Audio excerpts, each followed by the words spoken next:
సంక్రాంతి పండుగ అంటే రంగురంగుల గొబ్బెమ్మలు, సంబరాలు, పాటలు, పొంగలి. కానీ ఈ పండుగ వెనక ఒక యువకుడి నిజాయితీ, కష్టపడే ధోరణి మరియు అనూహ్యమైన మలుపుతో భిన్నమైన కథ ఉంది. ఈరోజు మీకు చెప్పబోయే కథ పేరు 'గొబ్బెమ్మ పోటీ వెనక రహస్యం'.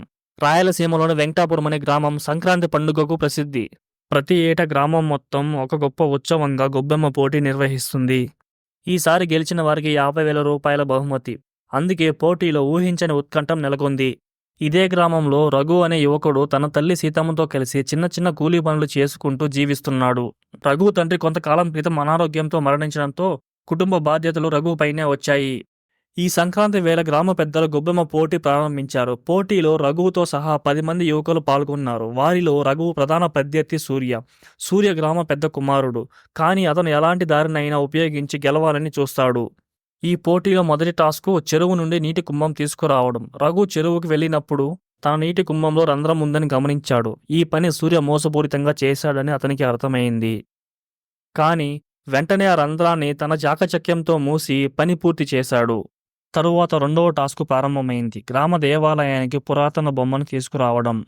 రఘు తన శ్రమతో ఆ బొమ్మను తీసుకువస్తుంటే సూర్య దానిని దొంగలించడానికి ప్రయత్నించాడు. కానీ రఘు ఆ బొమ్మను రక్షించి దేవాలయానికి తీసుకువచ్చి తన ధైర్యాన్ని ప్రదర్శించాడు. ఇప్పుడు చివరి టాస్క్, గొబ్బెమ్మను రంగులతో అందంగా అలంకరించడం. సూర్య రఘు గొబ్బెమ్మ రంగులో విషపూరిత రంగును కలిపాడు. కానీ రఘు ఎంతో జాగ్రత్తగా రంగులను తన చేతితో పరీక్షించి ఆ రంగులు హానికరమైనవని గ్రహించాడు.